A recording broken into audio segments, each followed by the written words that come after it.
മലയാളി എന്ന വാക്കിനർത്ഥം ഞാൻ ശരിക്കും മനസ്സിലാക്കുന്നത് കേരളം വിട്ടപ്പോഴാണ്. എന്താന്നല്ലേ, ഇവിടെ നമ്മൾ അന്വേഷിക്കുന്നത് ശരിക്കും മനുഷ്യനെയല്ല, ആണിനെയും പെണ്ണിനെയും അല്ല, മറിച്ച് മലയാളിയാണ്. എന്തിനാണെന്നറിയോ? നമ്മളൊന്നാണ്, നമുക്ക് പരിചയക്കാരുണ്ട്, നമുക്കൊരു ആവശ്യം വന്നാൽ രക്ഷിക്കാൻ വേറെ ആരുണ്ട്? അയ്യോ പൊന്നെ, ഒരാവശ്യം വന്ന് ഓടി ചെല്ലാനും നമ്മുടെ കഷ്ടപ്പാട് സങ്കടവും പറയാൻ നമുക്ക് പ്രത്യേകിച്ച് വേറെ ആരുമില്ല അന്യ നാട്ടിൽ പോകുമ്പോഴത്തേക്കും. അപ്പോൾ നമുക്ക് ആ ഒരു പരിചയ പുതുക്കൽ, നമ്മൾ തിരക്ക് നടക്കുന്നത് ഓരോ മലയാളി, അയ്യോ മലയാളിയെ കാണുമ്പോൾ സന്തോഷം, അതൊരു വലിയ സംഭവമാട്ടോ. അതിന് നമ്മൾ നാട് വിട്ടാൽ ശരിക്കും അത് മനസ്സിലാവുള്ളൂ. ഒരു കൈ സഹായം വേണ്ടി വന്നാൽ നമുക്ക് നേടിത്തരാനുള്ള ആളില്ലേ, അതാണ് നമ്മുടെ സ്ട്രെങ്ത്. നമ്മളെപ്പോഴും അതാ ചിന്തിക്കണം. പ്രളയത്തിലും പേമാരിയിലും കോവിഡിലും ഒന്നിച്ചിരുന്ന നമ്മളുടെ മലയാളികളുടെ ഓർമ്മ ഇനിയും കാത്തു സൂക്ഷിക്കാനല്ലേ ശരിക്കും. അതാണ് നമ്മൾ കാലങ്ങൾ കഴിഞ്ഞപ്പോൾ ജീവിതങ്ങളും രീതികളും തിരക്കും കൂടിയപ്പോൾ നമുക്ക് കിട്ടിയ ചങ്ങാതിയാണ് സോഷ്യൽ മീഡിയ.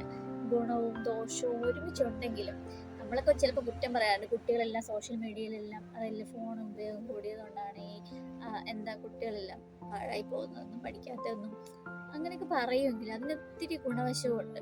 അത് ശരിയായ രീതിയിൽ എങ്ങനെ നമ്മൾ ഉപയോഗിക്കുന്നു എന്നതിലിരിക്കും കാര്യം.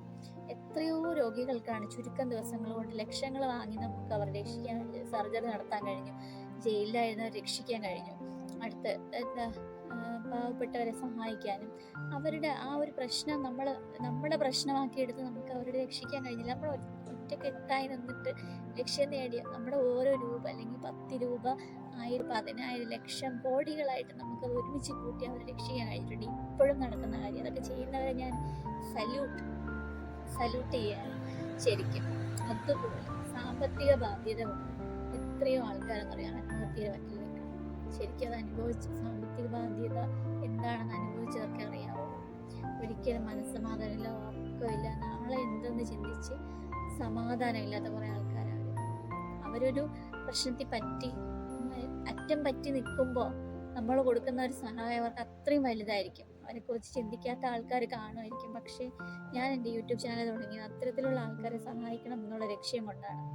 ശരിക്കും നിങ്ങളുടെ ഓരോ വിലയേറിയ ലൈക്കും കമൻസും സപ്പോർട്ടും എൻ്റെ ഈ ലക്ഷ്യത്തിലോട്ട് നമ്മൾ മലയാളികൾ ഒന്നിച്ച് നിൽക്കാൻ വേണ്ടിയിട്ടുള്ളൊരു വഴിയും കൂടെയാണ് തെളിയിക്കുന്നത്. ശരിക്കും ഇങ്ങനൊരു വീഡിയോ ചെയ്ത് തുടങ്ങിയപ്പോൾ ഞാൻ ഇതിപ്പോൾ എഡിറ്റ് ചെയ്തിട്ട് കുറച്ചുകൂടെ അതിൻ്റെ കൂടെ ആഡ് ചെയ്യുന്ന കേട്ടോ. ഞാൻ ഒരിക്കലും മലയാളികളെ കുറിച്ച് വളരെയേറെ അഭിമാനത്തോടെ പറഞ്ഞൊരു വീഡിയോ ആണെങ്കിലും ശരിക്കും നമ്മൾ ഇന്നത്തെ, അതായത് ഈ കഴിഞ്ഞ 2-3 ആഴ്ചകളായി നമ്മൾ അനുഭവിച്ചുകൊണ്ടിരിക്കുന്ന ഒരു വിഷമം എന്ന് പറഞ്ഞാൽ, ഒന്ന് നമ്മുടെ പ്രിയ സഹോദരനായ അർജുൻ്റെ വേർപാടാണ്. അദ്ദേഹം എവിടെയാണെന്ന് പോലും ഇതുവരെ കണ്ടുപിടിച്ചിട്ടില്ല. പക്ഷേ ആ കുടുംബം, അയാളെ കാത്തിരിക്കുന്ന ഒരു അച്ഛനും, അയാളെ കാത്തിരിക്കുന്ന ഒരു മകനും, അയാളെ കാത്തിരിക്കുന്ന ഒരു ഭാര്യയും, ഒരു കുടുംബം തന്നെയുണ്ട് അവർക്ക് വേണ്ടി. നമ്മുടെ കുടുംബത്തിൽ നിന്ന് ഒരു ആൾ മാറി നിൽക്കുമ്പോൾ, അല്ലെങ്കിൽ നമ്മൾക്ക് എവിടെയാണ്, ജീവനോടുണ്ടോ ഇല്ലയോ, എവിടെ പെട്ടുപോയെന്ന് പോലും അറിയാത്തൊരു സാഹചര്യം എന്ന് പറഞ്ഞാൽ മനസ്സ് തകർക്കുന്ന ഒരു വിഷമമുള്ളൊരു കാര്യമാണ് അത്. അവരുടെ കുടുംബത്തിൽ നമുക്ക് ഒരു വാക്കുകൊണ്ട് പോലും നമുക്ക് അവർക്കൊരു സമാധാനം കൊടുക്കാൻ പറ്റില്ല. പക്ഷേ നിങ്ങൾ ഓർക്കണം, കർണാടക സർക്കാരിന്റെ അതായത് ആ സ്ഥലത്ത് താമസിച്ചിരുന്ന പല ആൾക്കാരും അതേ പ്രശ്നത്തിൽ പെട്ട് അവിടെ നിന്ന് ഒഴുകിപ്പോയിട്ടും നമ്മുടെ നാട്ടിലുള്ള, അതായത് നമ്മുടെ മലയാളികൾ, അവര് ഒത്തുപിടിച്ച് ശ്രമിച്ചത് കൊണ്ട് മാത്രം നമുക്ക് അർജുന് വേണ്ടിയിട്ടുള്ള ന്യൂസുകൾ നമ്മുടെ വാർത്തകളിൽ നിറഞ്ഞു നിൽക്കുമായിരുന്നു. രാവും പകലും. സത്യം പറഞ്ഞാൽ ഇവിടെ ഇരിക്കുന്ന ഞങ്ങൾ പോലും, എൻ്റെ റൂമിലുള്ള ഞങ്ങളെല്ലാവരും ഓരോ ദിവസം രാവിലെ എത്തുമ്പോൾ ഉറക്കം എണീറ്റ് അർജുൻ്റെ കാര്യം എന്തായി നമുക്കറിയില്ല അദ്ദേഹത്തെ. പക്ഷേ ഞങ്ങളുടെ ഒരു സഹോദരനായിട്ട് നമ്മൾ കണ്ടില്ലേ എല്ലാവരും. ഞാൻ വാർത്ത കാണുമ്പോൾ എനിക്ക് മനസ്സിലാവുന്ന വെച്ചാൽ ഏതൊക്കെയോ സ്ഥലങ്ങളിൽ നിന്ന് പലതരത്തിലുള്ള ആൾക്കാർ, അവർക്ക് അറിയപ്പോലും ചെയ്യില്ല, പക്ഷേ നമ്മുടെ ഒരു സഹോദരനെ രക്ഷപ്പെടുത്താൻ വേണ്ടിയിട്ട് നടത്തിയ പ്രവർത്തനങ്ങൾ പ്രശംസനീയമാണ്. ഒന്നും പറയാനില്ല. അവരുടെ സ്വന്തം ജീവിതവും സ്വന്തം ആ ഒരു ജീവന് വേണ്ടിയിട്ട് അതല്ല അവർ നോക്കിയത്. ഞങ്ങളുടെ ഒരു സഹോദരൻ എവിടെയെന്നറിയാതെ പെട്ടുപോയി, അദ്ദേഹം ജീവനോടെ ഉണ്ടോ, അതിനെ രക്ഷപ്പെടുത്തണം. ഇനി നമ്മൾ പ്രതീക്ഷിക്കാം അദ്ദേഹം തിരിച്ചു വരും, പൂർവാധിക ശക്തിയോടെ തിരിച്ചു വരും. നമ്മൾ അതിനു വേണ്ടിയിട്ടല്ലേ കാത്തിരുന്നത്. പക്ഷെ അതിലും ദുസ്സഹമായ ഒരു അവസ്ഥയിലൂടെയാണ് കേരളം ഇപ്പൊ കടന്നു പോകുന്നത്. 300-ലധികം മരണമായിട്ടുണ്ടെന്ന് കേട്ടപ്പോൾ ഉള്ള ആ ഒരു വിഷമം, കുഞ്ഞു മക്കളടക്കം എത്രയോ ആൾക്കാരാണ് അതിനകത്ത് അകപ്പെട്ടു പോയത്. അവരുടെ മരണ വാർത്ത ഓരോ ദിവസവും നമ്മൾ ഞെട്ടിക്കുന്ന കാഴ്ചയാണ്. പക്ഷെ നിങ്ങൾ ഒന്ന് ഓർക്കണം, മരിച്ചവർ മരിച്ചത് തന്നെയാണ്. പക്ഷേ അത് നമ്മൾ അംഗീകരിക്കാൻ വേണ്ടി നമുക്ക് മനസ്സില്ല. അവരുടെ ഉറ്റവരും ഉടവരും അവർക്ക് വേണ്ടി കരയുകയാണ്, വാവിട്ട് കരയുകയാണ്. പിഞ്ചു കുഞ്ഞുങ്ങളടക്കം ഇനി അവർക്ക് ആരുണ്ട്? അപ്പനില്ല, അമ്മയില്ല, സഹോദരങ്ങളില്ല, എല്ലാം പോയിട്ട് ഒറ്റപ്പെട്ടു പോയ മക്കളുണ്ട്. വേർപെടിഞ്ഞു പോയ ഒരു ജീവിതവും നമുക്കിനി തിരിച്ചു കൊണ്ടുവരാനോ അത് പഴയ പോലെ ആക്കാനോ പറ്റില്ല. സർക്കാർ കൊടുക്കുന്ന പൈസയോ അതൊന്നും ആ ജീവന് പകരമാവില്ലെങ്കിലും നമ്മളിലൂടെ നമുക്ക് ചെയ്യാൻ പറ്റുന്ന പ്രവർത്തനങ്ങൾ ചെയ്യുന്ന ആ നമ്മുടെ സമൂഹത്തിലെ സഹോദരന്മാരെ കാണുമ്പോൾ രാവും പകലും എന്നില്ലാതെ അവരുടെ ശരീരവും ആഹാരവും അവരുടെ ആ മഴയത്തും വെള്ളത്തിലും ആ ചെളിയിലും അവർ കിടന്ന് അധ്വാനിക്കുന്നത് നമ്മുടെ സേന, കരസേനയായിരുന്നാലും പോലീസായിരുന്നാലും അവരൊക്കെ നമുക്ക് ശരിക്കും ഞാൻ ഒരായിരം നന്ദി പറയാണ് അവർക്ക് വേണ്ടിയിട്ട്.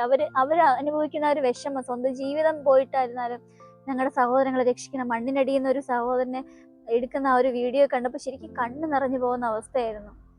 അപ്പോൾ ഞാൻ മലയാളിയെ കുറിച്ചൊരു വീഡിയോ ഇടണമെന്ന് വിചാരിച്ചപ്പോൾ സത്യം പറഞ്ഞാൽ ഇങ്ങനൊരു അവസ്ഥയൊന്നും ആയിരുന്നില്ല. എൻ്റെ അനുഭവത്തിൽ ഞാൻ ഇവിടെ വന്നപ്പോൾ എനിക്ക് അനുഭവപ്പെട്ടൊരു കാഴ്ച അത് മാത്രമേ ഞാൻ ഉദ്ദേശിച്ചുള്ളൂ. പക്ഷേ ഓരോ ദിവസവും നമ്മളിപ്പോൾ കേരളത്തിൽ നിന്നുള്ള വാർത്തകൾ വരുമ്പോൾ കാണുന്ന ഒരു അവസ്ഥ എന്ന് പറഞ്ഞു കഴിഞ്ഞാൽ നമ്മൾ മലയാളികൾക്ക് മാത്രമേ ഇങ്ങനെ പറ്റുള്ളൂ. നമ്മുടെ പ്രളയത്തിലും അതിലൊന്നും കണ്ടതിനെക്കാട്ടിലും ദാരുണമായ കാഴ്ചയാണ് ഇപ്പൊ നമ്മൾ കണ്ടുകൊണ്ടിരിക്കുന്നത്. പക്ഷെ നമ്മൾ ഒറ്റക്കെട്ടാണ്, നമുക്കേ പറ്റൂ ഇങ്ങനെ. നമ്മൾ എപ്പോഴും ഒന്നിച്ച് തന്നെ നിൽക്കണം.